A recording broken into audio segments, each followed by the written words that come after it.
আল্লাহ রাব্বুল আলামিন হযরত জিবরিল আমিনকে ডাক দিয়ে বললেন, জিবরিল আমিন রে, আজ হুদাইবিয়ার সন্ধি হলো, সেই সন্ধিটা নবী মুহাম্মদ সাল্লাল্লাহু আলাইহি ওয়াসাল্লাম নিজ ইচ্ছায় করেন নাই, বরং আমি আল্লাহ রাব্বুল আলামিন নবীকে নির্দেশ দিয়েছিলাম। আজকের যে হুদাইবিয়ার সন্ধি সংগঠিত হলো, আমার নবীর সঙ্গে আমার হাবিবের সঙ্গে নেটওয়ার্কে সংযোগ হয়েছিল। আমি আল্লাহ আমার নবীকে বলেছিলাম, আবু সুফিয়ান যে চুক্তি লিখবে আপনি নবী সেটাতেই রাজি হয়ে যাবেন, কারণ আজকের সন্ধিটা যদি হয়ে যায়, এই হুদাইবিয়ার সন্ধির মাধ্যমেই মুসলিম জাতির বিজয়ের এক নতুন সূত্রপাত ঘটবে। ওরে জিবরিল আমিন, ও জিবরিল আমিন রে, আমার নবী জানে আজকের সন্ধি বাহ্যিকভাবে, আজকের যে চুক্তিটা হলো বাহ্যিকভাবে দেখতে মনে হয় মুসলমানদের জন্য এটা পরাজয়, কিন্তু না রে না, আমি আল্লাহ ভালো করে জানি এই সন্ধির মাধ্যমে মুসলমানদের কল্যাণ হবে। আমার নবীকে আমি জানিয়েছি, এজন্য নবী সন্ধি করেছেন, কিন্তু আমার নবীর সাহাবীরা তারা তো এই বিষয়টা জানে না। নবীর সাহাবীরা কি জানেন এটা? এই সন্ধির মধ্যে যে কল্যাণ আছে, এই সন্ধির মধ্যে যে মুসলমানদের বিজয় আছে, এটা কি নবীর সাহাবীরা জানেন? নবীর সাহাবীদেরকে আল্লাহ কি বলছেন? নবীকে বলছেন। কে? আল্লাহ বলছেন। কাকে বলেছেন? নবীকে বলেছেন যে নবীজি আপনি রাজি হয়ে যাবেন, যতই অন্যায়মূলক কথা লিখুক আপনি সন্ধি করবেন, কারণ এখানে মুসলমানদের বিজয় রয়েছে। কিন্তু সাহাবীদেরকে তো আল্লাহ বলেন নাই। এই জন্য সাহাবীরা বাহ্যিকভাবে দেখতেছে এটা কল্যাণ নয়, এটা মুসলমানদের জন্য পরাজয়। এই জন্য সাহাবীদের মন খারাপ, মনে কষ্ট। আল্লাহ রাব্বুল আলামিন বললেন, জিবরিল আমিন নবী সাল্লাল্লাহু আলাইহি ওয়াসাল্লামকে সাহাবীরা প্রশ্ন করেছে, কেন এই সন্ধি করা হলো? এই সন্ধির ভিতরে মুসলমানদের জন্য কোনো কল্যাণ নাই। আমার নবীর সাহাবীরা মনে বড় কষ্ট পেয়েছে, মনে বড় ব্যথা পেয়েছে। ও জিবরিল আমিন রে, আমি আমার নবীর সাহাবীদেরকে স্পষ্টভাবে জানাতে চাই, শুধু নবীর সাহাবীদেরকে নয়, তামাম জাহানের মানবতাকে আমি জানাতে চাই, আজকের হুদাইবিয়ার সন্ধি এটা মুসলমানদের জন্য স্পষ্ট বিজয়। আরে জিবরিল আমিন, যাও যাও যাও যাও, দ্রুত গতিতে যাও, নবী সাল্লাল্লাহু আলাইহি ওয়াসাল্লামের উপর এই মুহূর্তে সাহাবীদের সামনে এই সূরা আল ফাত, এই সূরা আল ফাত, গোটা এই সূরাটা নবীর উপরে নাজিল করে দাও, আর সাহাবীদেরকে জানিয়ে দাও আজকের হুদাইবিয়ার সন্ধির কারণে তারা যেন মন খারাপ না করে, তাদের ভাঙ্গা মনটাকে চাঙ্গা করে দাও। এই সূরাটি ওই সাহাবীদের সামনে নাজিল করে দিয়ে জানিয়ে দাও, হুদাইবিয়ার সন্ধি মুসলমানদের জন্য খারাপ কিছু নয়, বরং মুসলমানদের জন্য স্পষ্ট বিজয়। চিৎকার দিয়ে বলেন সুবহানাল্লাহ। হযরতে জিবরিল আমিন প্রতিমধ্যে পথের মধ্যে হযরতে জিবরিল আমিন নবী সাল্লাল্লাহু আলাইহি ওয়াসাল্লামের কাছে এসে এই সূরাটি নাজিল করে দিলেন। ডাক দিয়ে বললেন, ইয়া রাসূলুল্লাহ, ইয়া হাবিবাল্লাহ, আপনার সাহাবীরা বড় কষ্ট পেয়েছে, হযরতে ওমর, ওসমান, আলী বড় কষ্ট পেয়েছে, তাদের চোখ ছলছল করছে, তারা অনেক কষ্ট পেয়েছে আজকের সন্ধির কারণে, কিন্তু আপনার সাহাবীরা তো জানে না এই সন্ধির ভিতরে কল্যাণ রয়েছে। আল্লাহ রাব্বুল আলামিন আপনার সাহাবীদের ভাঙ্গা মনকে চাঙ্গা করবার জন্য, তামাম বিশ্ববাসীকে সুসংবাদ দেবার জন্য একটা গোটা সূরা নাজিল করে দিয়েছেন। এই মুহূর্তে আল্লাহ রাব্বুল আলামিন সূরা আল ফাত নাজিল করে দিলেন। আল্লাহ রাব্বুল আলামিন বললেন, ইন্না ফাতাহনা লাকা ফাতহাম মুবিনা। সূরা নাজিল হয়ে গেল। আল্লাহ রাব্বুল আলামিন নবীজিকে ডাকতে বললেন, নবীজি আমার সমস্ত জাতিকে জানিয়ে দেন, ইন্না ফাতাহনা লাকা ফাতহাম মুবিনা। আজকের যে হুদাইবিয়ার সন্ধিটা হয়েছে, এই হুদাইবিয়ার সন্ধি মুসলিম জাতির জন্য এক স্পষ্ট বিজয়। চিৎকার দেবেন আল্লাহু আকবার। আল্লাহ কোরআন নাজিল করে দিয়ে, একটি সূরা নাজিল করে দিয়ে জানিয়ে দিলেন যে অনেকেই মনে কষ্ট পেয়েছো, কষ্ট পাবার কোনো কারণ নাই, বরং আমি আল্লাহ স্পষ্ট বলে দিচ্ছি এই হুদাইবিয়ার সন্ধির মধ্যে আছে মুসলমানদের কল্যাণ, মুসলমানদের চূড়ান্ত বিজয়। চিৎকার দিয়ে বলেন সুবহানাল্লাহ। এই জন্য সূরার নামই হচ্ছে বিজয়। আল ফাত মানে কি? বিজয়। কথা কি বোঝা যায়? আল ফাত মানে হচ্ছে বিজয়, সূরাতুল বিজয়। কারণ এই সূরার ভিতরে প্রথম আয়াতেই আল্লাহ তাআলা আমাদের বিজয়ের কথা বলেছেন। সুবহানাল্লাহ। কষ্ট হচ্ছে আপনাদের, খারাপ লাগছে, কথা হবে ইনশাল্লাহ। যাদের ভিতরে নেফাকি রয়েছে, মানে মুনাফিক মার্কা যারা, তাদের কাছে আজকের এই আলোচনা ভালো লাগবে না। কিন্তু যাদের ভিতরে ঈমান রয়েছে, যাদের অন্তরে ঈমান রয়েছে, তাদের ঈমান বৃদ্ধি পাবে।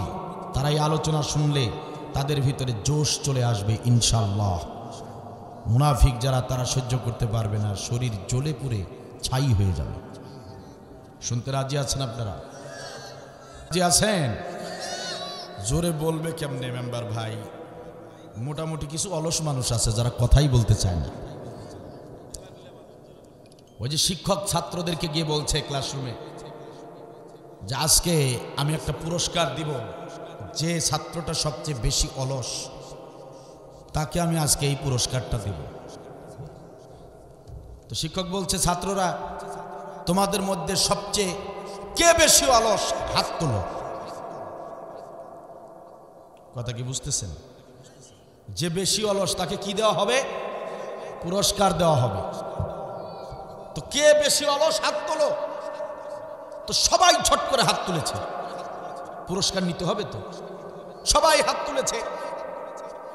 কিন্তু বল্টু মিয়া হাত তোলে নাই। একটা ছাত্র কি হলো, কোন দিকে তাকিয়ে আছে? সবাই হাত তুলেছে কিন্তু বল্টু মিয়া। শিক্ষক বলছে, কি ব্যাপার বল্টু? সবাই হাত তুললো, তুমি হাত তুললা না, কারণটা কি? কই স্যার আমার আলসামি লাগে। আলসামি বোঝেন তো? স্যার আমার অলসতা লাগে, এই জন্য হাত তুলি নাই।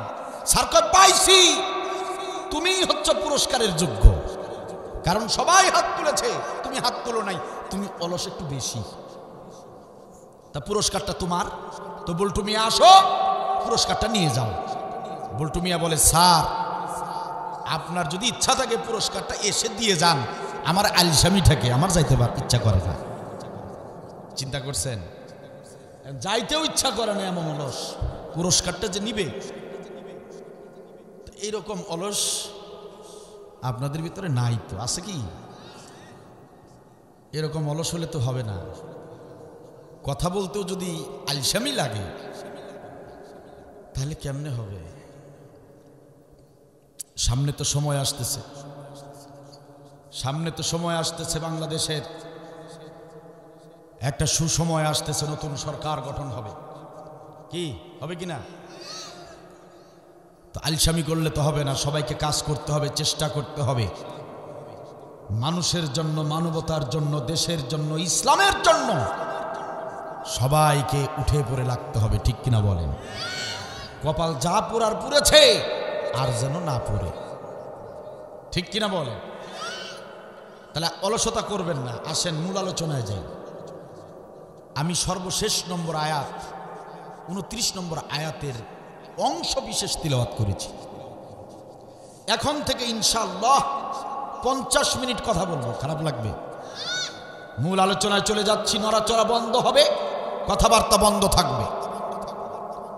এই মুহূর্তে আমরা দেখতে পাচ্ছি না, কিন্তু হাজার হাজার রহমতের ফেরেশতা এই মাহফিলটাকে চারদিক থেকে ঘিরিয়ে রেখেছে। কারণ হচ্ছে এখানে কথা হচ্ছে কার? আওয়াজ দিয়ে বলেন, কথা হচ্ছে কার? আল্লাহ রাব্বুল আলামিন এই সূরাটির শেষ নম্বর আয়াতের ভিতরে 3টি আমলের নির্দেশ দিয়েছেন।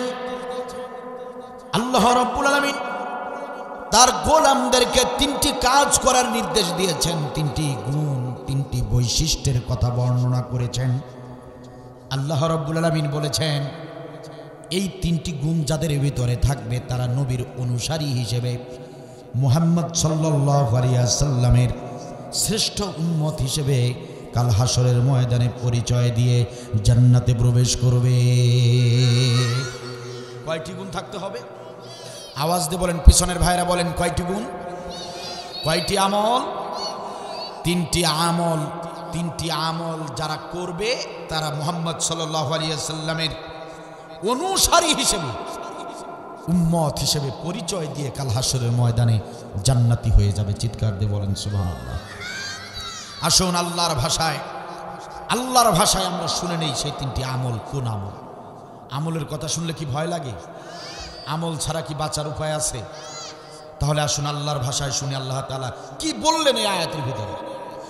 আল্লাহ রাব্বুল আলামিন বলছেন, মুহাম্মাদুর রাসূলুল্লাহ। ও দুনিয়ার গোলামেরা শোনো, বিন্দু মাত্র কোনো সন্দেহ নাই, সংশয়ের কোনো অবকাশ নাই। মুহাম্মদ সাল্লাল্লাহু আলাইহি ওয়াসাল্লাম তিনি যে আমার রাসূল, তিনি যে আমার প্রেরিত মনোনীত একজন রাসূল, এতে কোনো সন্দেহ নাই। মুহাম্মদ সাল্লাল্লাহু আলাইহি ওয়াসাল্লাম তিনি যে রিসালাতের দায়িত্ব পেয়েছেন, এতে কোনো সন্দেহ নাই। আমি আল্লাহ রাব্বুল আলামিন কোরআনুল কারীমে ঘোষণা করে দিলাম, মুহাম্মদ সাল্লাল্লাহু আলাইহি ওয়াসাল্লাম তিনি যে আমাদের রাসূল, এতে আর কোনো সন্দেহ থাকলো? ঘোষণা দিলেন কে? আওয়াজ দিয়ে বলেন, ঘোষণা দিলেন কে? সম্মানিত ভাইয়ের আমার, আল্লাহ রাব্বুল আলামিন বলছেন, সেই মুহাম্মদ রাসূলুল্লাহর অনুসারী যদি হতে চাও, সেই মুহাম্মদ সাল্লাল্লাহু আলাইহি ওয়াসাল্লামের উম্মত হিসেবে যদি পরিচয় দিতে চাও, তাহলে তোমাদের কাজ হলো ওয়াল্লাযীনা মাআহু, যারা সেই নবীর সাথে থাকতে চাও, সেই নবীর উম্মত যারা হতে চাও, সেই নবীর অনুসারী যারা হতে চাও, তাদের এক নম্বর গুণ হলো আশিদ্দাউ আলাল কুফার। আল্লাহু আকবার।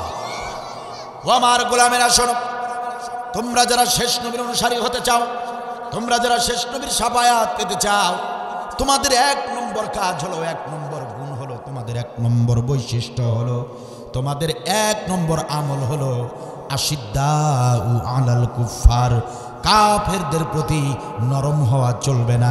তোমাদের গুণ হবে এমন, কাফেরদের সঙ্গে কোনো প্রেম প্রীতি চলবে না, কাফেরদের কাছে কোনো মিউ মিউ করা চলবে না, কাফেরদের সঙ্গে কোনো ভালোবাসা চলবে না, কেষ্ট প্রীতি চলবে না। আশিদ্দাউ আলাল কুফার, আমি আল্লাহর নির্দেশ হলো কাফেরদের সঙ্গে তোমরা কঠোর হবে, কাফেরদের সঙ্গে তোমরা কঠিন হয়ে যাবে। চিৎকার দিয়ে বলেন সুবহানাল্লাহ। কাফেরদের প্রতি কঠোর হতে হবে, এক নম্বর নির্দেশ। কাফেরদের প্রতি কঠোর হতে হবে, বজ্র কঠিন হতে হবে, নরম হলে চলবে না, গরম হতে হবে। কথা কি আমার নাকি আল্লাহ? প্রিয় ভাইয়ের আমার, তাহলে এক নম্বর আমল আমরা পেলাম, কাফেরদের সঙ্গে আমাদের কোনো প্রেম ভালোবাসা চলবে না। চলবে নাকি? কাফেরদের সঙ্গে আমাদের কোনো আপোষ হবে না, হবে নাকি? প্রিয় ভাইয়ের আমার, একান্ত আপনজনের আমার, তাম বিশ্বের জমিনের দিকে যদি তাকান, অথবা ইতিহাসের পাতার দিকে যদি তাকান, দেখবেন হক্কানি আলেম যারা ছিলেন তারা কখনো কাফেরদের সঙ্গে আপোষ করেন নাই। তারা হক্কানি যারা ছিলেন তারা কাফেরদের সঙ্গে কখনো আপোষ করেন নাই। বিশ্বের জমিনের দিকে আর কি তাকাবেন, বাংলার জমিনের দিকেও যদি তাকান, এই তো কয়েকটা বছর আগেই এই বাংলার জমিনে কয়েকজন হক্কানি আলেম কাফেরদের সঙ্গে, বাতিলের সঙ্গে আপোষ না করার কারণে ফাঁসিতে ঝুলতে হয়েছে। কথা বলেন ঠিক কিনা? ও আমার প্রিয় ভাইয়েরা, আমার আল্লাহর বক্তব্য হলো, গোলামেরা শোনো, ও গোলামেরা কান খুলে শোনো, কাফেরদের সঙ্গে কোনো আপোষ চলবে না, কাফেরদের সঙ্গে কোনো প্রেম প্রীতি চলবে না। যদি রক্ত দিতে হয় দিবা, যদি জীবন দিতে হয় দিবা, কিন্তু খবরদার খবরদার কাফেরদের সঙ্গে আপোষ করবা না। আমি আল্লাহর নির্দেশ হলো আশিদ্দাউ আলাল কুফার, কাফেরদের প্রতি তোমরা কঠিন হয়ে যাও। কাফেরদের সঙ্গে প্রেম প্রীতি চলবে না, কাফেরদের প্রতি কঠিন হতে হবে। নির্দেশটা কার? এখন আপনারা বলবেন যে হুজুর, কাফেরদের প্রতি কঠিন হব কেমনে, কাফেরদের প্রতি গরম হব কেমনে? আমরা যে নরম মানুষ, আমরা তো কার গায়ে হাত তুলতে জানি না, কাউকে ধমক দিতে জানি না। তো কাফেরদের সঙ্গে যে আল্লাহ কঠোর হতে বলেছেন, কাফেরদের প্রতি আল্লাহ কঠিন হতে বলেছেন, গরম হতে বলেছেন, সেটা কেমনে হবে? তাহলে আমি বলবো প্রিয় ভাইরা, আপনার চেয়েও নরম ছিলেন বিশ্বনবী সাল্লাল্লাহু আলাইহি ওয়াসাল্লামের একজন মর্যাদাবান সাহাবী, যিনি ছিলেন সবচেয়ে নরম মনের মানুষ, যিনি ছিলেন সবচেয়ে আদর্শ ভালো মানুষ। এত নরম যে তিনি জীবনে কারো গায়ে হাত তুলেন নাই, তিনি জীবনে কাউকে উচ্চস্বরে ধমক পর্যন্ত দেন নাই। এমন একজন নরম মনের মানুষ ছিলেন নবীর একজন সাহাবী, নাম তার হযরতে বলেন আবু বকর রাদিয়াল্লাহু তাআলা। আপনার আমার চেয়েও নরম মনের ছিলেন কে? হযরত আবু বকর।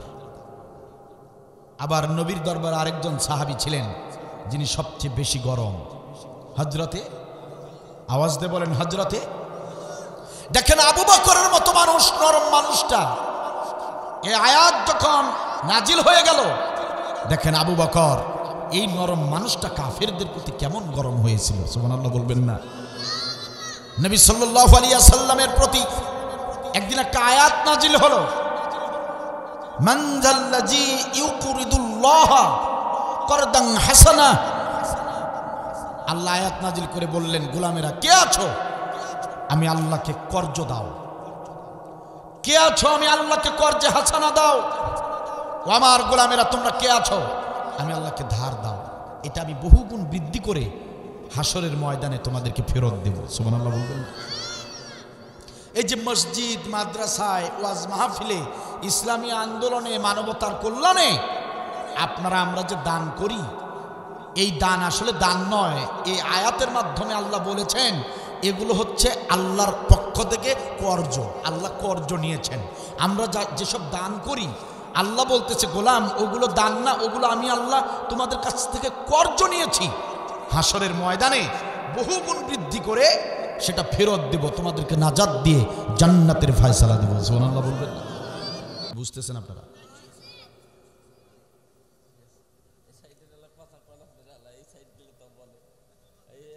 প্রিয় ভাইয়ের আমার, একান্ত আপনজনের আমার, তাহলে আল্লাহ বললেন আমাকে কর্জে হাসানা দাও, আয়াত নাজিল করে বললেন মান যাল্লাযী ইউকরিদুল্লাহ করদান হাসানা। কিন্তু এই আয়াত নাজিল হবার পরে মদিনার কাফেররা তারা এটার অপব্যাখ্যা শুরু করে দিল। তারা বলা বলি শুরু করলো, শুনতে পেলাম মুসলমানদের আল্লাহ নাকি গরিব হয়ে গিয়েছে, মুসলমানদের আল্লাহ নাকি ফকির হয়ে গিয়েছে। আয়াত নাজিল করে তাদের আল্লাহ তাদের গোলামদের কাছে ভিক্ষা চাচ্ছে। নাউজুবিল্লাহ বলে। আসলে আল্লাহ যে কর্জে হাসানা চেয়েছে, টাকা পয়সা কি আল্লাহ নিজে নেন? কর্জ চেয়েছেন কার জন্য? ইসলামের জন্য, দ্বীনের জন্য, অসুস্থ মানুষের জন্য, গরিব মানুষের জন্য। ঠিক কিনা বলেন? কাফেররা অপব্যাখ্যা করলো যে মুসলমানদের আল্লাহ ফকির হয়ে গিয়েছে। সম্মানিত ভাইরা আমার, সেই দিন বিকেলবেলা আল্লাহর নবীর সবচেয়ে নরম সাহাবী হযরতে আবু বকর বাজারে গিয়েছেন, বাজার করেছেন। বাজার করবার পরে বাজার সওদাগুলো হাতে নিয়ে বাড়ির দিকে যখন ফিরতেছিলেন, প্রতিমধ্যে 2-3 জন ইহুদির সঙ্গে তার দেখা হয়ে গেল। 2-3 জন ইহুদি পথের মাঝখানে দাঁড়িয়ে তারা গল্প করছিল, আর পাশ দিয়ে আবু বকর রাদিয়াল্লাহু তাআলা আনহু হেঁটে হেঁটে যাচ্ছিলেন। ইহুদি যখন আবু বকরকে দেখতে পেয়েছে, ইহুদি কাফের আবু বকরকে ডাক দিয়ে বলে, আবু বকর, ও হযরতে আবু বকর, একটুখানি দাঁড়াও, তোমার সাথে আমার কিছু কথা আছে। ওরে হযরতে আবু বকর, শুনতে পেলাম তোমাদের আল্লাহ নাকি আয়াত নাজিল করে তার গোলামদের কাছে নাকি ভিক্ষা চাচ্ছে, তোমাদের আল্লাহ নাকি কর্জ হাসানা চাচ্ছে। ওরে আবু বকর, চিন্তা করো না, হতাশ হও না রে আবু বকর, হতাশ হও না। তোমাদের আল্লাহ ভিখারি হয়ে গিয়েছে, তোমাদের আল্লাহ ফকির হয়ে গিয়েছে, তাতে কি হয়েছে? আমি বড় ধনী মানুষ, তোমাদের আল্লাহর যদি টাকা পয়সা কিছু লাগে, তোমাদের আল্লাহকে আমার কাছে পাঠিয়ে দিও, তোমাদের ওই ফকির আল্লাহকে আমরা যথাসাধ্য দান করব।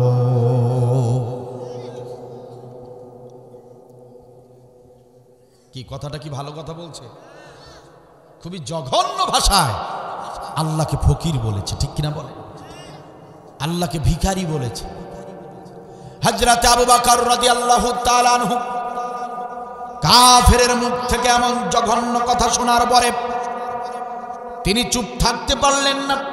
তিনি তার রাগকে হজম করতে পারলেন না, রাগ কন্ট্রোল করতে পারলেন না। হযরত আবু বকর তার ডান হাতটা পিছনের দিকে যতদূর যায়, আবু বকর তার ডান হাতটা পিছনের দিকে নিলেন, পিছনের দিকে যতদূর যায় ততদূর নিলেন। এরপরে সারা শরীরের সমস্ত শক্তি একত্র করে ডান হাতটা দিয়া ইহুদির বাম গালে একটা থাপ্পড় মেরে দিলেন। এমন একটা থাপ্পড় কাফের ইহুদির গালে মারা হলো। থাপ্পড় মারবার সঙ্গে সঙ্গে কাফের ইহুদি উপর হয়ে জমিনে পড়ে গিয়ে কাঁদতে শুরু করলো। চিৎকার দিয়ে বলেন সুবহানাল্লাহ। দেখছেন, নরম মনের মানুষ কিন্তু আল্লাহকে গালি দিয়েছে, নরম থাকতে পারে নাই। কি হয়েছে? নরম থেকে গরম হয়ে গিয়েছে হযরতে আবু বকর। এটা কেউ খায় না। দেখছেন, নরম মানুষ কিন্তু কাফেরদের প্রতি গরম হয়ে গেলেন। প্রিয় ভাইয়ের আমার, হযরত আবু বকর থাপ্পড় মারবার পরে ইহুদি এবার দৌড়ে ছুটে গিয়েছে নবীর দরবারে। নবী মুহাম্মদ সাল্লাল্লাহু আলাইহি ওয়াসাল্লাম তিনি হলেন মদিনার একজন প্রেসিডেন্ট, তিনি হচ্ছেন মদিনার একজন বিচারপতি। হযরতে মুহাম্মদ সাল্লাল্লাহু আলাইহি ওয়াসাল্লামের আদালতে গিয়ে কাফের ইহুদি আবু বকরের নামে মামলা করল। নবী বললেন, ইহুদিরে কার বিরুদ্ধে মামলা করো? কার বিরুদ্ধে মামলা নিয়ে এসেছো বলো? ইহুদি ডাকতে বলে, ওগো মুসলমানদের নবী, আপনার আদালতে আমি এসেছি, সুবিচার পাবার জন্য এসেছি। শুনেছি আপনি সুবিচার করেন, শুনেছি আপনি আমাদের প্রেসিডেন্ট, আপনি নাকি খুব ভালো মানুষ, এই জন্য আপনার আদালতে এসেছি, আজকে একটা সুবিচার করতেই হবে। নবী বললেন, ও ইহুদিরা বলো দেখি, বলো দেখি কি হয়েছে, কিসের মামলা নিয়ে এসেছো বলো। ইহুদি ডাকতে বলেন, ওগো মুসলমানদের নবী, আপনার একজন সাহাবী বিনা কারণে বিনা অপরাধে ওই বাজারের ওই রাস্তায় আমার গালে থাপ্পড় মেরেছে। তাকিয়ে দেখুন নবী, তাকিয়ে তাকিয়ে দেখুন আমার গালের দিকে 5টা আঙ্গুলের ছাপ এখন পর্যন্ত রয়ে গেছে। নবী বললেন, ইহুদিরে, ও কাফের ইহুদি, বলো তোমাকে কে থাপ্পড় মেরেছে বিনা কারণে বিনা অপরাধে? কে তোমাকে থাপ্পড় মেরেছে, সে কে, তার নামটা বলো।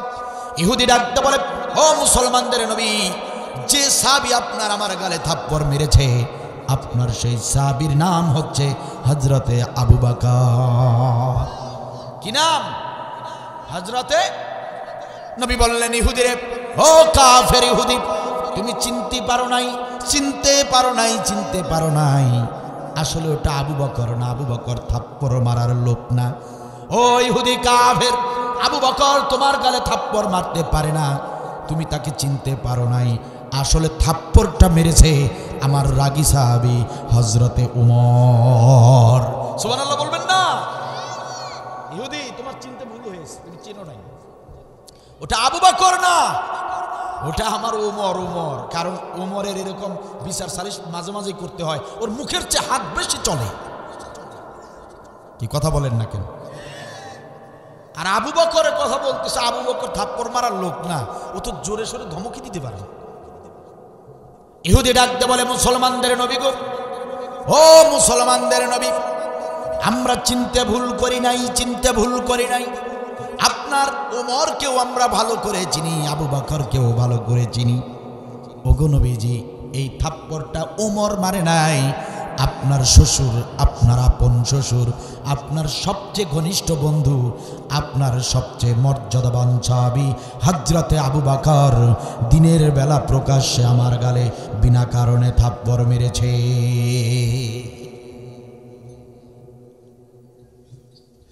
নবী সাল্লাল্লাহু আলাইহি ওয়াসাল্লাম বলেন, হযরতে আলী, ও হযরতে আলী, কোথায় তুমি?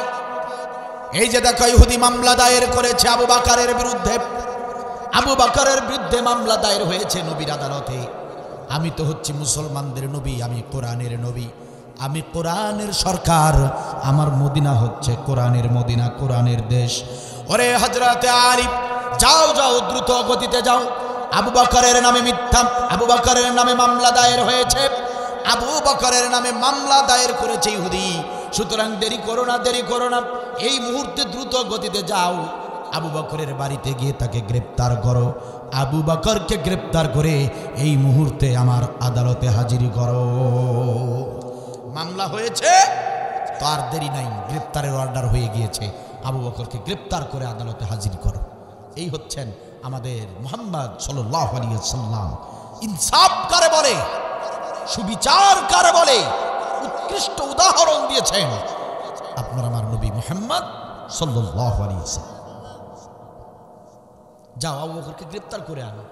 আর আমরা আমাদের দেশে যত প্রধানমন্ত্রী প্রেসিডেন্ট দেখেছি বিগত দিনগুলোতে, এই সমস্ত প্রধানমন্ত্রীর কাছে গিয়ে যদি কোনো ব্যক্তি গিয়ে যদি বলতো যে আপনার শ্বশুরের নামে মামলা, কথা কি বোঝা যায়? আপনার শ্বশুরের নামে মামলা, তাহলে আমাদের পুতুলের মা চিনেন তো, হাসিনা, পুতুলের মা, তাকে যদি বলা হতো যে আপনার শ্বশুরের বিরুদ্ধে মামলা করতে এসেছি, ফোন দিয়ে বলতো ডিবি হারুন কোথায়, তুমি দ্রুত আসো। তারপরে হাউন আঙ্কেল দৌড়ায় এসে যে মামলা করতে এসেছে তাকেই গ্রেপ্তার করে সেফ হাউসে নিয়ে যেত, ঠিক কিনা বলে? এরপরে গরম পানিতে সেদ্ধ ডিম, তারপরে টুকার না বলি নির্যাতন করা হতো, ঠিক কিনা বল? সাহসটা কি? প্রধানমন্ত্রীর শ্বশুরের নামে মামলা করতে আসছো, মামলা করতে আসলে তাকে আর উল্টা মামলা দিয়ে জেলের ভিতরে ঢুকায় রাখা হতো, ঠিক কিনা বল? আর আপনার আমার নবী দেখেন, আপনার আমার ইসলামের বিধান দেখেন, আবু বকর, হযরতে আবু বকর, যিনি নবীর শুধু ঘনিষ্ঠ বন্ধুই নন, যিনি নবীর শুধু আপন শ্বশুরই নন, যিনি হচ্ছেন হিজরতের রাতে জান বাজি রেখে মুহাম্মদ সাল্লাল্লাহু আলাইহি ওয়াসাল্লামকে বাঁচিয়েছেন। আর মামলা হয়েছে তো নবী স্বজন প্রীতি করলেন না। আবু বকরকে তার পরিচয় কি দেখার বিষয় নয়, আবু বকরের নামে মামলা হয়েছে তো ওয়ারেন্ট জারি হয়ে গেল, যাও আবু বকরকে গ্রেপ্তার করে আমার আদালতে হাজির করো। সুবহানাল্লাহ বলবেন না? এরকম ইনসাফ, এরকম সুবিচার কি চান বাংলাদেশে?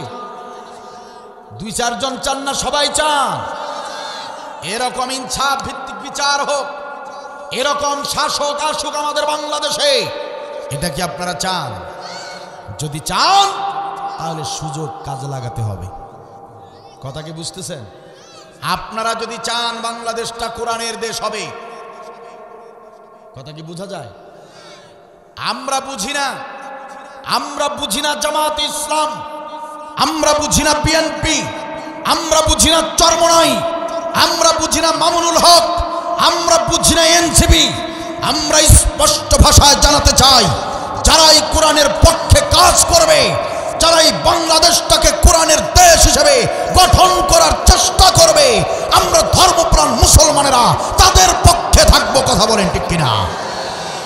প্রিয় ভাইয়ের আমার, একান্ত আপনজনের আমার, আমরা দলমত ওগুলো আমরা ধার ধারি না। আমরা চাই কল্যাণময় একটা রাষ্ট্র, ঠিক কিনা বলেন? আমরা চাই ইনসাফ ভিত্তিক একটা রাষ্ট্র, যে রাষ্ট্রে দুর্নীতি থাকবে না, যে রাষ্ট্রে সুদ ঘুষ থাকবে না, যে রাষ্ট্রে অন্যায় ব্যভিচার থাকবে না, ধর্ষণ থাকবে না, এমন একটা রাষ্ট্র আমরা চাই, ঠিক কিনা বলেন? এজন্য সামনে আমাদেরকে সেইভাবে নেতা বাছাই করতে হবে, ঠিক কিনা বলেন? আমি আপনাদের মাহফিলে এসে কোনো দলের দালালি করতে আসি নাই। আল্লাহর কসম, কোন দলের পক্ষে বিপক্ষে একটা শব্দ আমার মুখ থেকে বের হতে দেখবেন না। আমি কোন দলের দালাল নই, কোন দলের আমি দালাল নই। কোরআন থেকে যা বলা যায় প্রাসঙ্গিক কথাগুলোই শুধু বলবো, অপ্রাসঙ্গিক একটা কথাও বলবো না। যদি বিএনপির পক্ষে কথা বলতে হয়, যদি জামাতের পক্ষে ভোট চাইতে হয়, তাহলে তাদেরকে আলাদা সমাবেশ করে, মঞ্চ তৈরি করে, লক্ষ টাকা খরচ করে সেই মঞ্চে ভোট চাইতে হবে। কোরআনের মঞ্চে কোনো ভোট চাওয়া চলবে না। কথা বলে ঠিক কিনা? এখানে কোরআন থেকেই কথা হবে। সুতরাং নবী সাল্লাল্লাহু আলাইহি ওয়াসাল্লামের আদর্শে যারা দেশ চালাবে, যারা ইনসাফ ভিত্তিক একটা রাষ্ট্র তৈরি করতে চায়, যারা সুবিচার করবে, এমন লোকদেরকে সমর্থন করা, এমন লোকদেরকে ভালোবাসা, এমন লোকদের পক্ষে কাজ করা, ইসলামের নির্দেশ। সুবহানাল্লাহ বলবেন না? সুযোগ কিন্তু আসে না বারবার, ও মুসলমান, গর্ব এবার কোরআনের সরকার। ঠিক কিনা বলে? সুযোগ কিন্তু আসে না বারবার, ও মুসলমান, গর্ব এবার কোরআনের সরকার। সুযোগ কিন্তু আসে না বারবার, ও মুসলমান, গর্ব এবার কোরআনের সরকার। কোথায় রইলেন হাজি গাজী, দিন কায়েমে হয়ে যান রাজি।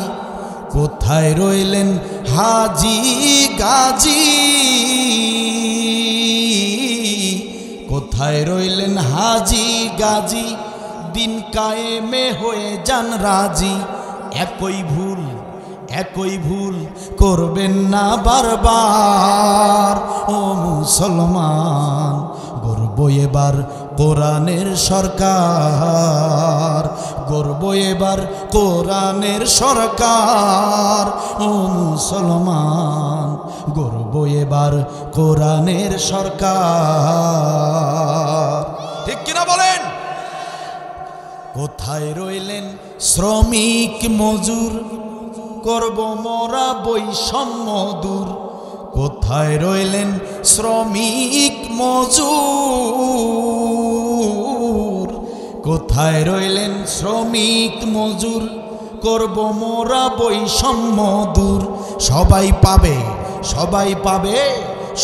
পাবে ন্যায্য অধিকার, ও মুসলমান, গর্ব এবার কোরআনের সরকার।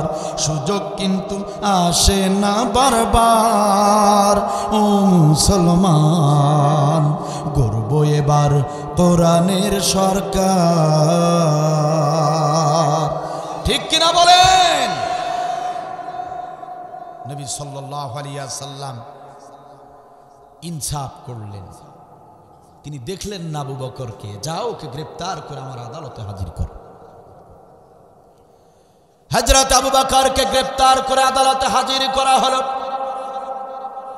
নবী মুহাম্মদ সাল্লাল্লাহু আলাইহি ওয়াসাল্লাম বলেন, আবু বকর রে, ও হযরত আবু বকর, ওই যে ইহুদি তোমার বিরুদ্ধে মামলা দায়ের করেছে, বিনা কারণে কেন তুমি তার গালে থাপ্পড় মেরেছো? কেন মেরেছো থাপ্পড়?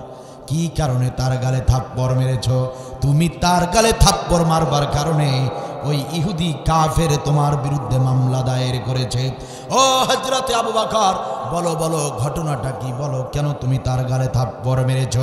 হযরত আবু বকর বললেন, ইয়া রাসূলুল্লাহ, ইয়া হাবিবাল্লাহ, আল্লাহর কসম করে বলছি, আল্লাহর কসম করে বলছি, বিনা কারণে নয়, আমি বিনা কারণে ওর গালে থাপ্পড় মারিনি, আমি ওর গালে বিনা অপরাধে থাপ্পড় মারিনি। ইয়া রাসূলুল্লাহ, ইয়া হাবিবাল্লাহ, ওই ইহুদি, ওই কাফের যদি আমার মায়ের চরিত্র নিয়ে কোনো কথা বলতো, আমি আবু বকর প্রতিবাদ করতাম না, মাথা নিচু করে আমি বাড়িতে চলে যেতাম। ওই কাফের যদি আমার বাবার চরিত্র নিয়ে কটূক্তি করত, আমি আবু বকর ফিরেও তাকাতাম না, ঘুরে তাকাতাম না, প্রতিবাদ করতাম না, টু শব্দটা করতাম না। আমি আবু বকর মাথা নিচু করে বাজার থেকে বাড়িতে চলে যেতাম। ওই কাফের যদি এই আবু বকরের চরিত্র নিয়ে অপবাদ দিত, এই আবু বকরকে নিয়ে যদি সমালোচনা করত, আল্লাহর কসম করে বলছি নবীজি, আমি প্রতিবাদ করতাম না, মাথাটা নিচু করে বাড়িতে চলে যেতাম। নবী গো, বাড়িতে চলে যেতাম। কিন্তু নবীজি ওই কাফের আমাকে নিয়ে নয়, আমার মাকে নিয়ে নয়, আমার বাবাকে নিয়ে নয়, বরং আমি আমার মায়ের থেকে, বাবার থেকে, আমি আমার নিজের থেকে যাকে বেশি ভালোবাসি, আমার সেই মহান রব, আমার সৃষ্টিকর্তা, আমার আল্লাহর নামে গালি দিয়েছে, যেই কারণে আমি সেই গালিটা হজম করতে পারি নাই। আমার আল্লাহর নামে কটূক্তি করেছে, আমি আবু বকর হজম করতে পারি নাই, রাগ কন্ট্রোল করতে পারি নাই, গণবী কন্ট্রোল করতে পারি নাই। আমার আল্লাহকে ফকির বলে গালি দিয়েছে, এই কারণে আমি আবু বকর ওই কাফেরের গালে থাপ্পড় মেরে দিয়েছি। কি চমৎকার কথা! আমার বিরুদ্ধে, আমার মায়ের বিরুদ্ধে, বাবার বিরুদ্ধে বললে আমি প্রতিবাদ করতাম না, কিন্তু বলেছে কার বিরুদ্ধে? গালি দিয়েছে কাকে? আল্লাহকে গালি দিয়েছে। নবী, আমি তো আমার মায়ের থেকে, বাবার থেকে, সন্তানের থেকে, আমি আমার নিজের থেকে বেশি ভালোবাসি মহান আল্লাহ রাব্বুল আলামিনকে। সেই আল্লাহকে গালি দিয়েছে, এটা আমি হজম করতে পারি নাই। চিৎকার দিব না আল্লাহু আকবার। ঈমান আবু বকরের মতো ঈমান থাকতে হবে। ঈমান রাখতে চান, অন্তরে ঈমান যদি রাখতে চান, আবু বকরের মতো ঈমান তৈরি করুন। কারণ মুমিন তো সেই, ঈমানদার তো সেই যে ব্যক্তির কাছে বাবা মা স্ত্রী সন্তানের চেয়ে ভালোবাসার বেশি গ্রহণযোগ্যতা, গুরুত্বপূর্ণ গুরুত্ব রাখবে যার, সে হচ্ছে মহান আল্লাহ। ঠিক কিনা বলেন? যে ব্যক্তি আল্লাহকে বেশি ভালোবাসবে সবার থেকে, সেই তো ঈমানদার। প্রিয় ভাইয়ের আমার, আমাদের দেশেও মাঝে মাঝে কিছু কিছু কুলাঙ্গার, তারা নবীর বিরুদ্ধে, নবীর চরিত্র নিয়ে, ইসলাম নিয়ে, কোরআন নিয়ে বিভিন্ন সময় কটূক্তি করে। কথা বলেন ঠিক কিনা? প্রিয় ভাইয়ের আমার, এর আগেও আমরা অনেকেই, সম্ভবত আপনারাও এখানে অনেকে আছেন, বিভিন্ন সময় যখন নবীর বিরুদ্ধে, নবীর চরিত্র নিয়ে যখন কটূক্তি করেছে, আমরা মাঝে মাঝে রাজপথে গিয়ে মিছিল করেছি। কারণ এটা ঈমানের দায়িত্ব। এটা কিসের দায়িত্ব? এটা ঈমানের দায়িত্ব। যখনই নবীকে নিয়ে, নবীর চরিত্র নিয়ে, ইসলামকে নিয়ে, আল্লাহকে নিয়ে কোনো কটূক্তি হবে, তখন কোনো মুমিন মুসলমান ঘরে বসে চুপ করে থাকতে পারে না। প্রতিবাদ করা তাদের জন্য ফরজ হয়ে যায়। কথা বলেন ঠিক কিনা? আশিদ্দাউ আলাল কুফার, আল্লাহ বলেছেন কাফের বাড়াবাড়ি করবে আর তুমি চুপ করে বসে থাকবে, এটা হতে পারে না। আশিদ্দাউ আলাল কুফার, কাফেরদের প্রতি তোমাকে কঠোর হতে হবে। নির্দেশ কার? কেউ সিদ্ধান্ত নিয়ে থাকতে হবে। জুলাই বিপ্লবের পর নতুন করে স্বাধীন হওয়া এই বাংলাদেশ, এই বাংলাদেশে বিগত দিনে যা হবার হয়েছে, সামনের দিনগুলিতে যদি কোনো কাফের, কোনো কুলাঙ্গার নাফরমান আপনার আমার কোরআন নিয়ে যদি কোনো কটূক্তি করে, আমরা তাকে ছাড়ব না। কথা বলেন ঠিক কিনা? সামনে পরবর্তীতে কোনো সময়ে দেশের কোনো কুলাঙ্গার নাফরমান যদি আমাদের ইসলামকে নিয়ে কোনো কটূক্তি করে, নামাজ নিয়ে, হজ নিয়ে যদি কেউ কটূক্তি করে, আমরা তাকে ছেড়ে দেব না। কথা বলেন ঠিক কিনা? আমাদের নবীকে নিয়ে যদি কেউ কটূক্তি করে, অথবা নবীর চরিত্র নিয়ে যদি কেউ ব্যঙ্গ করে, কেউ যদি ব্যঙ্গ করে, জঘন্য ভাষায় যদি গালি দেয়, আমরা তাদের জিহ্বা টেনে ছিঁড়ে ফেলবো। কথা বলেন ঠিক কিনা? আমার নবীর চরিত্রের গ্যারান্টি দিয়েছেন স্বয়ং আল্লাহ রাব্বুল আলামিন। কুরআনুল কারীমে তিনি বলেছেন, ইন্নাকা লাআলা খুলুকিন আযীম, মহান চরিত্রের অধিকারী আপনার আমার নবী মুহাম্মদ সাল্লাল্লাহু আলাইহি ওয়াসাল্লাম। The personality of Muhammad, that is Muhammad the statesman, that is Muhammad the businessman, Muhammad is the protector of slaves, Muhammad is the জাজ। সেই নবীর বিরুদ্ধে যদি কোনো কুলাঙ্গার, কোনো নাফরমান কোনোদিন এই বাংলার জমিনে কোনো ধরনের কটূক্তি করে, আমরা প্রয়োজনে কৃষিক্ষেত ছেড়ে রাজপথে গিয়ে দাঁড়াবো। যদি প্রয়োজন হয় স্ত্রী সন্তানদেরকে সাথে নিয়ে রাজপথে দাঁড়িয়ে যাব। যদি প্রয়োজন হয় অফিস, আদালত, কলকারখানায় তালা লাগিয়ে দেব।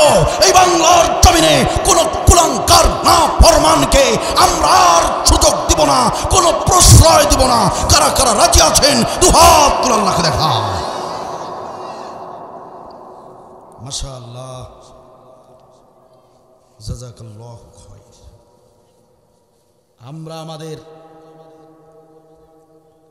নিজেদের অপমান সহ্য করব, কিন্তু নবীর অপমান, কথা বলেন না কেন? আমরা নিজেদের অপমান সহ্য করতে পারি, কিন্তু আল্লাহর অপমান সহ্য করতে। সম্মানিত ভাইয়ের আমার, নবী সাল্লাল্লাহু আলাইহি ওয়াসাল্লাম বললেন, আবু বকর রে, তাহলে আল্লাহকে ফকির বলার কারণে তুমি থাপ্পড় মেরেছো, কিন্তু ইহুদি বলছে তুমি নাকি বিনা কারণে তাকে থাপ্পড় মেরেছো। ও ইহুদি কাফের, বলো দেখি, তুমি যে বলছো বিনা কারণে আবু বকর তোমার গালে থাপ্পড় মেরেছে, এর পক্ষে তোমার কোনো সাক্ষী আছে নাকি? সাক্ষী হাজির করো। কারণ কোরআনের বিধান চলে সাক্ষীর উপরে। কোরআনের আদালত সাক্ষী ছাড়া কোনো রায় দিতে পারে না। সুবহানাল্লাহ বলে। সাক্ষী ছাড়া কোরআনের আদালত রায় দিতে পারে না। ও ইহুদি কাফের, বিনা কারণে আবু বকর তোমার গালে থাপ্পড় মেরেছে, এর পক্ষে কোনো সাক্ষী থাকলে সাক্ষী হাজির করো। ইহুদি ডাকতে বলে, মুসলমানদের নবী, ও মুসলমানদের নবী, আমার সাক্ষী রেডি আছে। আমার একজন সাক্ষী আছে, যে সাক্ষী প্রত্যক্ষদর্শী ছিল, আমার সাথেই ছিল, সে সব কিছু দেখেছে। সাক্ষী আমার সঙ্গে আছে, শুনেন তার মুখ থেকে। নবী বললেন, ও ইহুদিরে বলো, কি দেখেছো তুমি? তোমার বন্ধুকে থাপ্পড় মেরেছে, ওই ঘটনা তুমি দেখেছো নাকি? ওই সাক্ষী ডাকতে বলে, মুসলমানদের নবী গো, আমি সেখানেই ছিলাম, আমার বন্ধুর সঙ্গে কথা বলছিলাম, গল্প করছিলাম। হঠাৎ করে আপনার সাহাবী আবু বকর হঠাৎ করে আমার বন্ধুর সামনে এসে বন্ধুকে একটা থাপ্পড় মেরে আবার চলে গেল। কোনো কারণ নাই, কোনো কিছু নাই, কোনো গালি দেওয়া হয় নাই, কিচ্ছু বলা হয় নাই। আপনার সাহাবী বিনা কারণে আমার বন্ধুকে থাপ্পড় মেরেছে, আমি নিজ চোখে দেখেছি। সত্য সাক্ষী না মিথ্যা সাক্ষী? আওয়াজ দিয়ে বলেন, সত্য না মিথ্যা? কালেকশন কি আমি না দ্বিতীয় বক্তা? কেন কালেকশন আমি কালেকশনের বক্তা? দ্বিতীয় বক্তা দিকে কি করছেন তাহলে আপনি?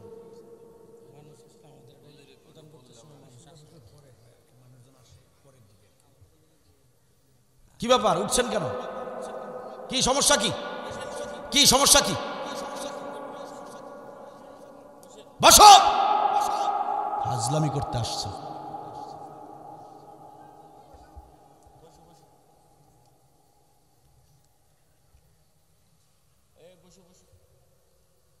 কষ্ট হচ্ছে আপনাদের? আর 5 মিনিট কথা বলবো, খারাপ লাগবে? প্রিয় ভাইয়ের আমার, ইহুদি মিথ্যা সাক্ষ্য দিল, আবু বকর বিনা কারণে থাপ্পড় মেরেছে। প্রিয় ভাইয়ের আমার, নবী মুহাম্মদ সাল্লাল্লাহু আলাইহি ওয়াসাল্লাম বলেন, আবু বকর, ও হযরতে আবু বকর, তুমি যে গালি শোনার পরে থাপ্পড় মেরেছো, ইহুদি যে আল্লাহকে ফকির বলে গালি দিয়েছে, এটার কোনো সাক্ষী তোমার কাছে আছে নাকি? হযরত আবু বকর বললেন, ইয়া রাসূলুল্লাহ, আমার কাছে তো কোনো সাক্ষী নাই। ওই ঘটনার মুহূর্তে কোনো ব্যক্তি ছিল না যাকে আমি সাক্ষী বানাবো। ওগো রাসূল, ইয়া রাসূলুল্লাহ, ইয়া হাবিবাল্লাহ, আমার পক্ষে কোনো সাক্ষী নাই। আপনি ফয়সালা দিন, যে ফয়সালায় দিবেন আমি আবু বকর মাথা নত করে সেই ফয়সালা আমি গ্রহণ করে নিব। নবী মুহাম্মদ সাল্লাল্লাহু আলাইহি ওয়াসাল্লাম বললেন, আবু বকর রে, ইহুদির পক্ষে সাক্ষী আছে, তোমার পক্ষে কোনো সাক্ষী নাই। ইহুদির পক্ষে সাক্ষী আছে, তোমার পক্ষে কোনো সাক্ষী নাই। আমি তো কোরআনের আদালতের হাকিম, আমি তো সাক্ষী ছাড়া কোনো বিচার করতে পারবো না। সাক্ষীর আলোকে তুমি দোষী, কারণ ইহুদি যা বলেছে তার পক্ষে সাক্ষী পাওয়া গেছে, কিন্তু তুমি যেটা বলেছো তোমার পক্ষে কোনো সাক্ষী আমি পাইনি। ওরে হযরত আবু বকর, তুমি যে আমার শ্বশুর, তুমি যে আমার ঘনিষ্ঠ বন্ধু, তুমি যে আমার মর্যাদাবান সাহাবী, সেটা আমার দেখার বিষয় নয়। আমার কোরআনে কিসাসের বিধানের আলোকে আমার ফয়সালা করা হয়। কিসাসের বিধান দিয়ে আজকের ফয়সালা আমি করব। তুমি আবু বকর, তোমার পরিচয় আমার জানার দরকার নাই। কোরআনের কিসাসের বিধান হলো এমন, অন্যায়ভাবে যদি কেউ কারো গালে থাপ্পড় মারে, তার শাস্তিও তাকেই থাপ্পড় মেরে দেওয়া হবে। যদি কোনো ব্যক্তি কারো কান কেটে নেয়, এর বিচারে ওই ব্যক্তিরও কান কেটে নেওয়া হবে। যদি কোনো ব্যক্তি অন্যায়ভাবে কারো হাত কেটে নেয়, কিসাসের বিধান হলো ওই ব্যক্তিরও হাত কেটে নেওয়া হবে। যদি কোনো ব্যক্তি কাউকে হত্যা করে, কাউকে যদি জবাই করে, ওই ব্যক্তির শাস্তিও জবাই করে দেওয়া হবে। ও হযরত আবু বকর, আমি কিসাসের বিধানের আলোকে ফয়সালা দিলাম, তুমি আবু বকর অন্যায়ভাবে ওই ইহুদির গালে যেভাবে থাপ্পড় মেরেছ, এখন বিধান হলো, ফয়সালা হলো, ওই ইহুদি ঠিক একইভাবে তোমার বাম গালে একই ওজনের সেই মাপের থাপ্পড়টা তোমার গালে বসিয়ে দেবে। এটাই আমি নবীর আদালতের ফয়সালা। হযরত আবু বকর মাথা নিচু করে দাঁড়িয়ে রইলেন। আপনি ফয়সালা কার্যকর করুন। কেন? কারণ আবু বকরের পক্ষে তো সাক্ষী নাই।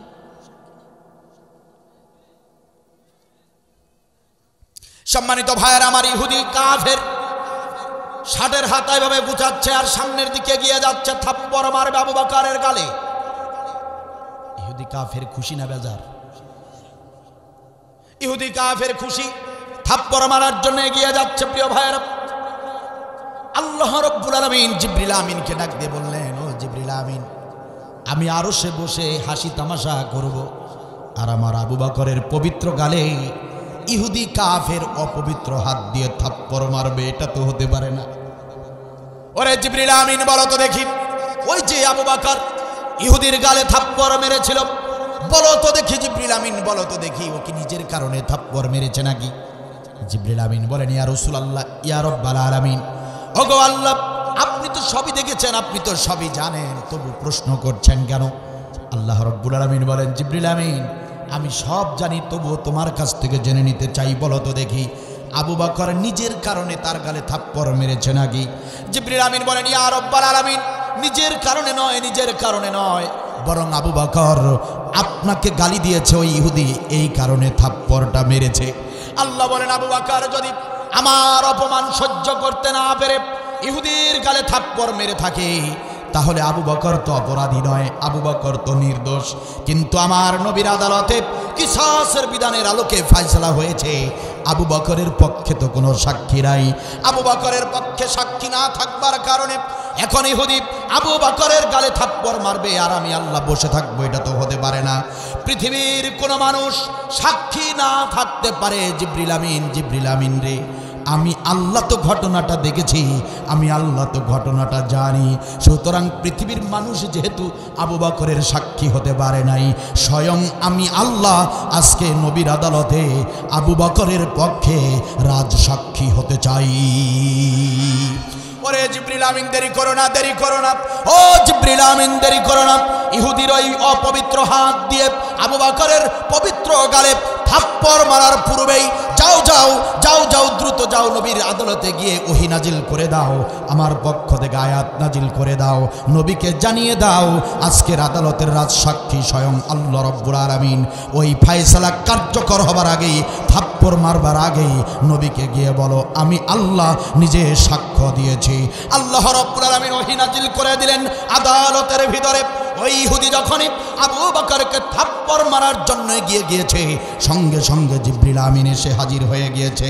ইয়া রাসূলুল্লাহ, ইয়া হাবিবাল্লাহ, ইহুদিকে থামতে বলেন, ইহুদিকে থামতে বলেন, থাপ্পড় মারতে নিষেধ করেন। নবী বললেন, ইহুদিরে থামো, জিবরিল আমিন এসেছে, দেখি জিবরিল আমিন কি বার্তা নিয়ে এসেছে। জিবরিল আমিন বললেন, ইয়া রাসূলুল্লাহ, ইয়া হাবিবাল্লাহ, ওই যে আবু বকর যে কথা বলেছে সত্য কথা বলেছে, ইহুদি যে কথা বলেছে মিথ্যা কথা বলেছে, ইহুদির সাক্ষী যে সাক্ষী দিয়েছে ওইটাও মিথ্যা সাক্ষ্য দেওয়া হয়েছে। ইয়া রাসূলুল্লাহ, ইয়া হাবিবাল্লাহ, আবু বকরের পক্ষে কোনো মানুষ সাক্ষী দিতে আসে নাই, আবু বকরের পক্ষে কোনো সাক্ষী নাই। এজন্য আল্লাহ রাব্বুল আলামিন যেহেতু ঘটনাটা দেখেছেন শুনেছেন, আল্লাহ রাব্বুল আলামিন স্বয়ং তিনি রাজসাক্ষী হয়ে গিয়েছেন। আল্লাহ তার সাক্ষ্য, তার জবানের কথাগুলো আয়াত নাজিল করে আপনার আদালতে আমাকে পাঠিয়েছেন। আল্লাহ রাব্বুল আলামিন বললেন, ওহী নাজিল করে দিয়ে নবীকে বললেন, লাকাদ সামিআল্লাহু কাওলাল্লাযিনা ক্বালু ইন্নাল্লাহা ফাকীর। আল্লাহ রাব্বুল আলামিন বললেন, নবীজি, ও নবীজি, কান খুলে শোনেন, সামি আল্লাহ, লাকাদ সামি আল্লাহ, আমি আল্লাহ শুনেছি, নিশ্চয় আমি আল্লাহ শুনেছি, কাওলাল্লাযিনা ক্বালু ইন্নাল্লাহা ফাকীর, আমি আল্লাহ শুনেছি ওই ইহুদি কাফের বলেছে আল্লাহ ফকির হয়ে গিয়েছে। আমি আল্লাহ শুনেছি ওই ইহুদি কাফের বলেছে নিশ্চয় আল্লাহ ফকির হয়ে গিয়েছে। এই কথা কাফের যে বলেছে আমি আল্লাহ সেটা শুনেছি। লাকাদ সামিআ আল্লাহ, নিশ্চয়ই আমি আল্লাহ, অবশ্যই আমি আল্লাহ সেটা শুনেছি। সুবহানাল্লাহ বলেন। সুতরাং আবু বকর অপরাধ করে নাই, আবু বকরকে শাস্তি দেয়া যাবে না, বরং মিথ্যা মামলা যে করেছে শাস্তি তার হবে। এই ওহী যখন নাজিল হয়ে গেল, ইহুদি কাফের থরথর করে কাঁপতে শুরু করে দিয়েছে। এই সাক্ষ্য দেবার জন্য জিবরিল আমিন এসেছে, আল্লাহর ওহী নিয়ে এসেছে। এইসব ঘটনা দেখে ইহুদি থরথর করে কাঁপতে শুরু করেছে, নবীর দুপা ধরে ক্ষমা চাইতে শুরু করেছে। ওগো মুসলমানদের নবী, আমাদেরকে ক্ষমা করে দেন, ক্ষমা করে দেন, বুঝতে পারি নাই, বুঝতে পারি নাই, এমন একটা ছোট্ট জিনিস নিয়েও আল্লাহ ওহী নাজিল করবেন এটা জানলে মিথ্যা মামলা করতাম না। সুবহানাল্লাহ বলবেন না? তাহলে আবু বকরের মতো নরম মানুষটা গরম হয়েছেন, কারণ আল্লাহর নির্দেশ আশিদ্দাউ আলাল কুফফার, যে কাফের বাড়াবাড়ি করবে তাকে ছাড় দেয়া যাবে না, তার সঙ্গে নরম হওয়া যাবে না, হতে হবে গরম, হতে হবে কঠোর, হতে হবে বজ্র কঠিন। একটু জবান খুলে বলেন কথা কার? এক নম্বর গুণ। দুই নম্বর গুণ হচ্ছে রুহামাউ বাইনাহুম, নিজেদের ভিতরে মুমেনদের ভিতরে হতে হবে নরম, রহমদিল, মহব্বত আর ভালোবাসায় সিক্ত হতে হবে। সুবহানাল্লাহ বলেন। কাফেরদের সঙ্গে হবেন গরম আর নিজেদের সঙ্গে হবেন নরম। কথা কার? নিজেদের মধ্যে থাকবে ভালোবাসা, মহব্বত, দেখা হলেই সালাম, মুসাফা, মুলাকাত, জড়িয়ে ধরা, কপালে চুমু খাওয়া, হাতে চুমু খাওয়া। কথা কি বোঝা যায়? কার মাথায় টুপি আছে, কার মাথায় টুপি নাই, এগুলো দেখা যাবে না। যে কালেমা পড়েছে সে আমার ভাই। কথা কি বুঝতেছেন? কে 5 ওয়াক্ত নামাজ পড়ে আর কে পড়ে না, সেদিকে নজর দেওয়া যাবে না। ফতোয়াবাজি বন্ধ করতে হবে।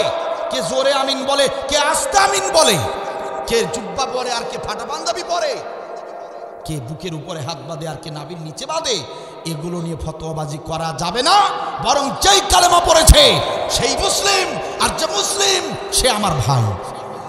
কথা কার? কোরআনে এসেছে ইন্নামাল মুমিনুনা ইখওয়া, নিশ্চয়ই মুমিনরা পরস্পর ভাই ভাই। সম্পর্কটা কে দিয়েছেন? রক্তের সম্পর্ক বলেন, আত্মীয়তার সম্পর্ক বলেন, বন্ধুত্বের সম্পর্ক বলেন, ভালোবাসার সম্পর্ক বলেন, যত সম্পর্ক পৃথিবীতে আছে এই সম্পর্কগুলোর থেকে আল্লাহর দেয়া একটা সম্পর্ক, যেটা কালেমার সম্পর্ক, ঈমান আনলেই তাদের সঙ্গে একটা সম্পর্ক হয়ে যায়। এই সম্পর্কটা জুড়িয়ে দিয়েছেন স্বয়ং আল্লাহ নিজে। সেই সম্পর্কের নাম হচ্ছে ভাই। কি নাম? কি? ভাই।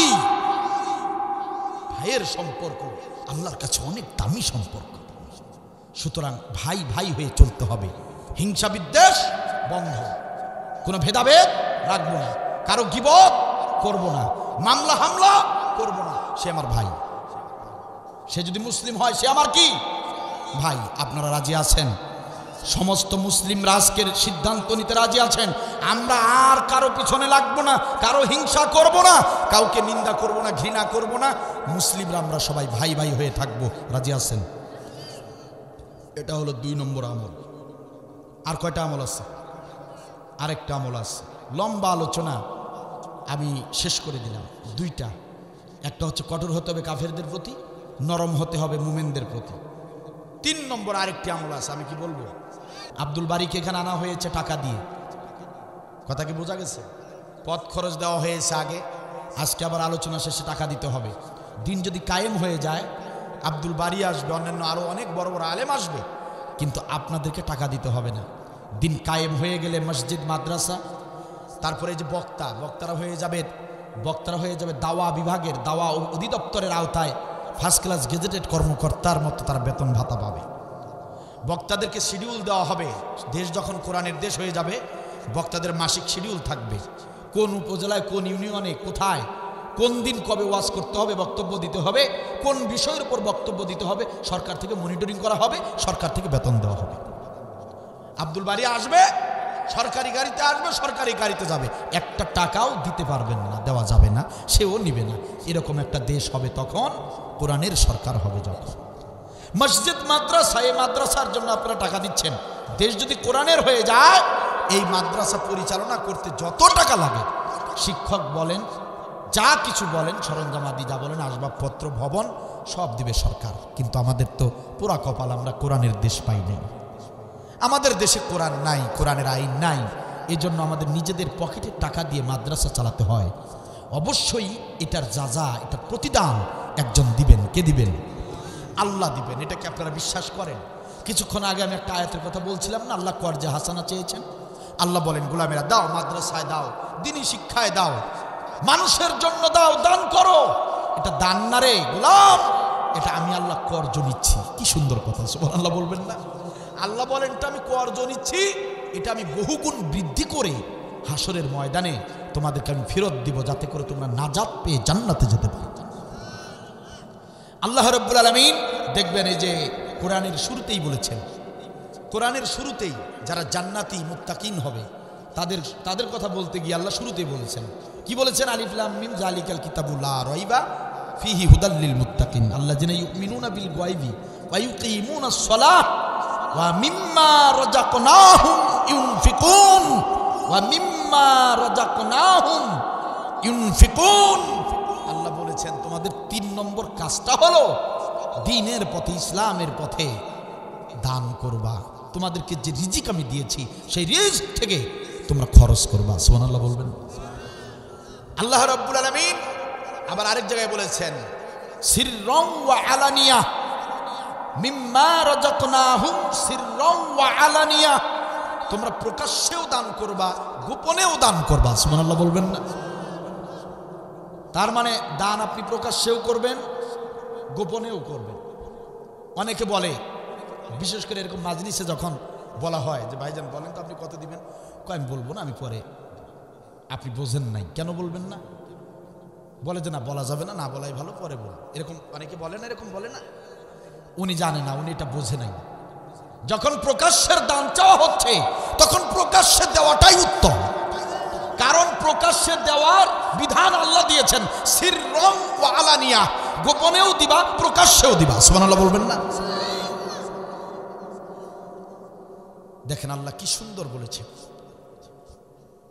দান করলে অনেক কথা বলা যাবে। আপনারা সচেতন মানুষ, শিক্ষিত মানুষ, আমি অল্প 2-3টি কথা বলতেছি, তারপরে আপনাদের বিবেকের তাড়নায় যদি মনে হয় টাকা দেওয়া লাগবে দিবেন, না দিলে না দিবেন।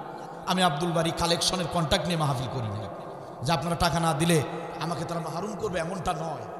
অথবা আপনারা টাকা দিলে আমি সওয়াবের ভাগীদার হব, আপনারা টাকা না দিলে আমি জাহান্নামে যাব, এরকমটা নয়। আপনারা দান করলে আপনারা সব পাবেন, আপনারা দান করবেন না আপনারা সব পাবেন না, আব্দুল বারীর কোনো যায় আসে না। আপনাদের যদি কপাল ভালো হয় তাহলে দান করবেন, আর যদি জাহান্নাম যদি আপনাদেরকে ধরে টানে দান করবেন না। এসব কি বোঝা যায়? আমার কথা কি বোঝা যায়? প্রিয় ভাইয়ের আমার, একান্ত আপনজনেরা আমার শুধু দায়িত্ব কোরআনের কথাগুলো আপনাদের কান পর্যন্ত পৌঁছে দেয়া। নবী সাল্লাল্লাহু আলাইহি ওয়াসাল্লাম বললেন দান করো ইসলামের জন্য। সবাই দান করলেন।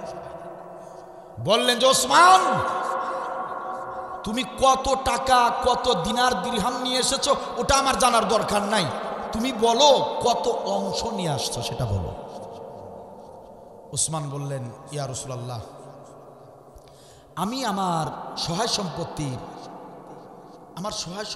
1/3 3 ভাগের 1 ভাগ আপনার পায়ের কাছে দান করে দিয়েছি। সুবহানাল্লাহ বলবেন না? 3 ভাগের উঠে গে ওখানে, পোলাপান বসো, ভোট লাগলে এরা মিছিল দিতে যাবে আর কোরআনের মাহফিলে বসতে চাইবে, কথা কন না কেন? আল্লাহর নবী বললেন ওমর তুমি কত অংশ সম্পদের কত অংশ দান করছো বলো। হযরত ওমর বললেন আমি অর্ধেক 50-50, অর্ধেকটা বাসায় রেখেছি, বাকি অর্ধেকটা আপনার পায়ের কাছে এনে রেখেছি। হযরত আবু বকর তুমি কি এনেছো, কতটুকু অংশ রেখেছো আর কতটুকু অংশ এনেছো? আবু বকর বললেন ইয়া রাসূলুল্লাহ, আল্লাহর কসম করে বলছি দুনিয়াবি জাগতিক সম্পদ বলতে আমার বাড়িতে কিচ্ছু নাই, সব আপনার পায়ে এনে হাজির করেছি।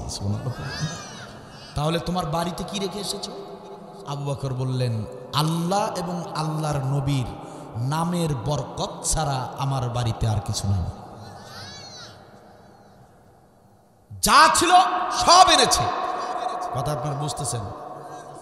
এখন বলবেন যা ছিল সব এনেছে, উমর অর্ধেক এনেছে, ওসমান 3 ভাগের 1 ভাগ এনেছে, কথা কি আপনারা বুঝতেছেন? কথা বুঝতেছেন? প্রিয় ভাইরা আমার, আবু বকর এনেছে সবচেয়ে কম। হাদিসে এসেছে 1.5 কেজি কি 2.25 কেজি গমের আটা তিনি নিয়ে এসেছেন, সবচেয়ে কম। কথা কি আপনারা বুঝতেছেন? ওসমান 3 ভাগের 1 ভাগ দিয়েছে, কিন্তু সমস্ত সাহাবীরা যা দিয়েছে সব একত্র করলেও ওসমানের দানের সমান হবে না, এত বেশি এনেছে, কিন্তু এনেছে 3 ভাগের। আর আবু বকর যা ছিল 100-তে 100। কথা কি বুঝতেছেন? নবী বললেন আজকের দানের এই আমলে প্রথম স্থান অধিকার করেছে আবু বকর। কি এখানে ব্যাখ্যাটা কি ভাইজান? ব্যাখ্যাটা হলো আপনি কয় টাকা দান করলেন সেটা বিষয় না, বিষয়টা হলো সাধ্যের আলোকে আপনি কতটুকু দান করছেন। কথা বুঝেন নাই? আপনি দিনমজুর মানুষ, কৃষক মানুষ, আপনি মাদ্রাসার জন্য 10 টাকা দান করবেন।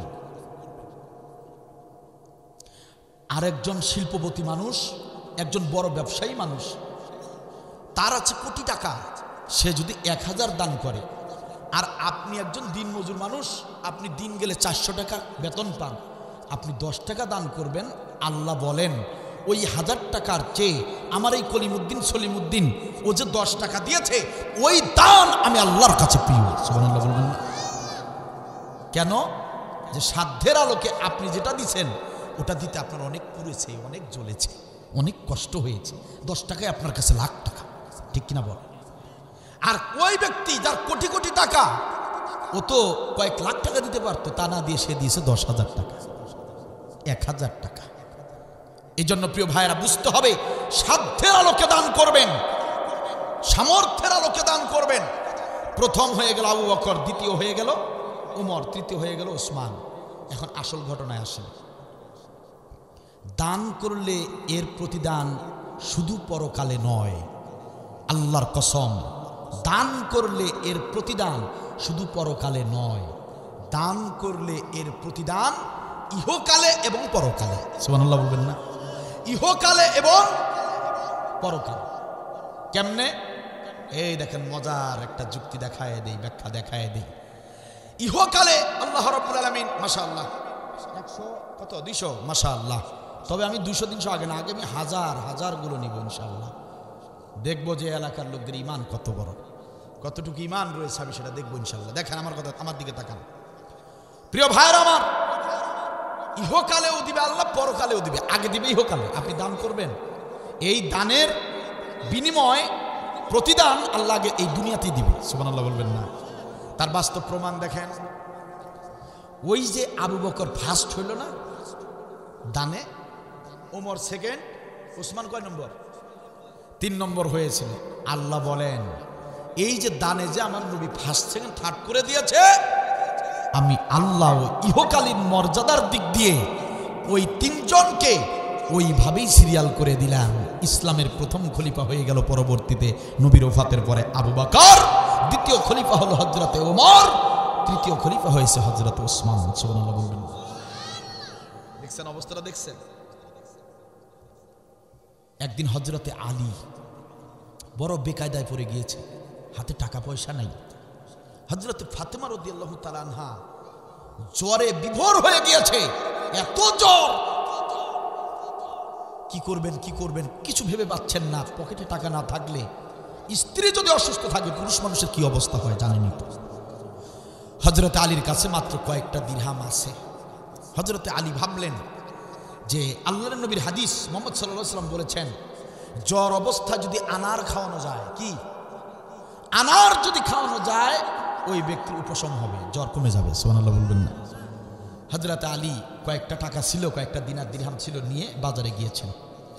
গিয়ে তিনি একটা আনার কিনেছেন। কার জন্য? স্ত্রীর জন্য। কার জন্য? দেখেন না ঘটনাটা বুঝেন, দেখেন অবস্থাটা কি হয়। একটা আনার কিনেছেন, কিনে ফাতেমাকে খাওয়াবেন। হযরতে ফাতেমা যেহেতু অসুস্থ, তাকে খাওয়াবেন। তিনি নিয়ে আসতেছেন, রাস্তায় একটা পাগল হযরত আলীর সামনে দাঁড়িয়েছে।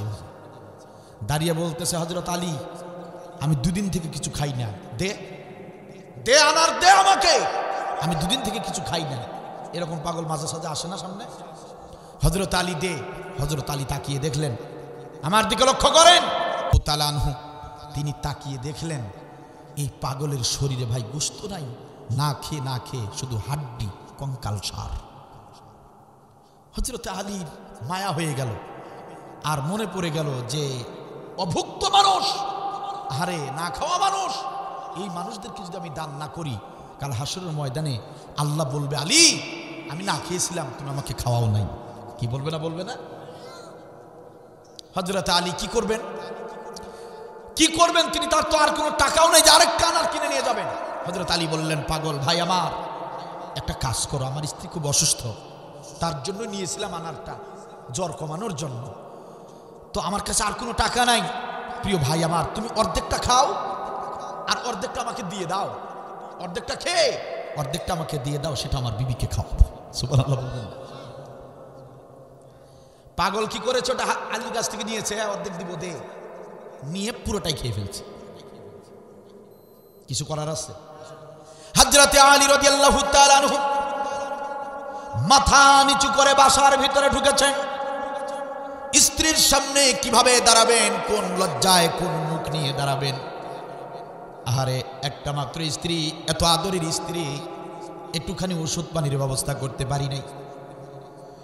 বাড়িতে বলে গেলাম আনার কিনে নিয়ে আসবো, আনারের কথা বলে আমি বাজারে গেলাম, আনার ছাড়া যদি আমার স্ত্রীর সামনে গিয়ে দাঁড়াই, লজ্জায় তো মাথা কাটা যাবে। কি করবে হযরতে আলী রাদিয়াল্লাহু তাআলা আনহু ছলো ছলো চোখ নিয়ে, কান্না কান্না ভাব নিয়ে মাথাটা নিচু করে করে বাসার গেটের ভিতরে যখন ঢুকে পড়েছেন, তাকিয়ে দেখলেন হযরতে ফাতেমা রাদিয়াল্লাহু তাআলা আনহা বারান্দায় দাঁড়িয়ে হযরতে আলীকে সালাম দিচ্ছেন। চিৎকার দিয়ে বলেন সুবহানাল্লাহ। আলী রাদিয়াল্লাহু তাআলা আনহা বলেন, আলী রাদিয়াল্লাহু তাআলা আনহু বলেন, ফাতেমারে, ও হযরতে ফাতেমা, তুমি উঠে দাঁড়িয়েছো কেন? কষ্ট করে কেন তুমি বাহিরে এসেছো, দাঁড়িয়েছো? তোমার তো অনেক জ্বর, তুমি কেন বাহিরে এসেছো? সুন্দর করে শুয়ে বড়। ফাতেমা রাদিয়াল্লাহু তাআলা আনহা বলেন, আলী গো, ও প্রাণের স্বামী হযরতে আলী, আপনি তো জানেন না, আপনি তো জানেন না, এই তো কিছুক্ষণ আগে আপনি বাসায় ঢোকার একটুখানি আগ মুহূর্তে হঠাৎ করে আমার শরীরের সমস্ত জ্বর একদম নেমে গিয়েছে। আমার শরীরের জ্বর হঠাৎ করেই একদম নেমে গেল, শরীরটা ঘেমে গেল, আর আমি সুস্থ হয়ে গেলাম। হযরতে আলী রাদিয়াল্লাহু তাআলা আনহু বললেন, প্রাণে বেঁচে গেলাম, মান ইজ্জত কোনো মতে বেঁচে গেল। আরে নয়তো তো এই অসুস্থতার মধ্যে আমি কিভাবে খালি হাতে তার কাছে আসতাম? ওরে হযরতে ফাতেমা, ও হযরতে ফাতেমা, তুমি তো জানো না, আমি তো লজ্জা নিয়ে মাথা নিচু করে আসতেছিলাম, কারণ তোমার জন্য একটা আনার আনতে চেয়েছিলাম, সেই আনার তো পাগলের রাস্তার ভিতরে খেয়ে ফেলেছে। আমি তো বড় চিন্তায় ছিলাম। আল্লাহর শুকরিয়া আদায় করছি, আল্লাহ রাব্বুল আলামিন তোমাকে এই মুহূর্তে সুস্থতা দান করেছে। হযরতে আলী এবার ফাতেমা রাদিয়াল্লাহু তাআলা আনহা নিয়ে বাসার ভিতরে ঢুকেছেন। ভালো করে খেয়াল করেন, বাসার ভিতরে ঢুকেছেন, দরজাটা লক করেছেন, করে এখনো বিছানায় বা চেয়ারে বসেন নাই, এর মধ্যে দরজা নক করতেছে। আলী আছো? হযরত আলী রাদিয়াল্লাহু তাআলা আনহু দরজা খুললেন, খুলে দেখলেন নবীর সবচেয়ে বয়োজ্যেষ্ঠ সাহাবী হযরতে সালমান ফারসি রাদিয়াল্লাহু তাআলা আনহু। সালমান ফারসি রাদিয়াল্লাহু তাআলা আনহু, তার মাথায় একটা ডালি, মাথায় কি ডালি বুঝেন আপনারা? ডালি, মাথায় একটা ডালি। আলী রাদিয়াল্লাহু তাআলা আনহু বললেন, কি ব্যাপার ভাইজান, এই সময় আপনি মাথায় আবার ডালি, ঘটনাটা কি, কি আনছেন? সালমান ফারসি বলেন, আল্লাহর নবীর দরবারে একজন সাহাবী তার বাড়ির বাগানের আনার নিয়ে এসেছে হাদিয়া। সুবহানাল্লাহ বলবেন না?